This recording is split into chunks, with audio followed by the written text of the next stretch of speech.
breaking one coming in from Kenya on our East African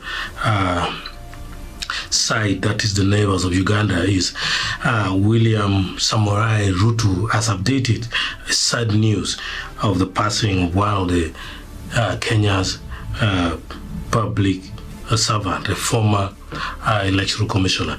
I have received the news of the passing of former Independent Electoral and Boundaries Commission chairperson Wafula Chebukati with profound sorrow.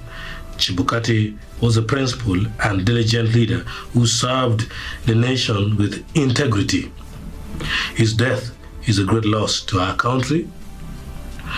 Our thoughts and prayers are with his family and friends during this difficult time. Rest in peace. So he has passed away, and the president has confirmed himself. When Jiro replied to it, said, "You left out the part Chebukati conducted credible, free and fair election." That's what somebody said. And then Dominic Waziri also said, breaking news, both Wafula Chebukati and Samuel Chivutu, having completed their terms as IEBC chairperson, tragically passed away before the end of the presidency as they declared victories. Their roles in announcing the winners of highly contentious elections, Kivitwi in 2007 and Chebukati in 2022, placed them at the center of intense political controversy. Both elections were marred by accusations of manipulation, bias, and political influence, leading to significant public scrutiny.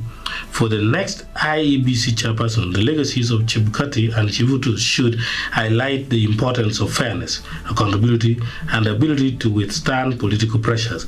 Their experiences may serve as a reminder that leadership in such a position requires not only professional integrity, but also mental and emotional fortitude to navigate the challenges that come with it. So, that is Kenyans trying to react, and the point is, he has passed away, and may his soul rest in peace.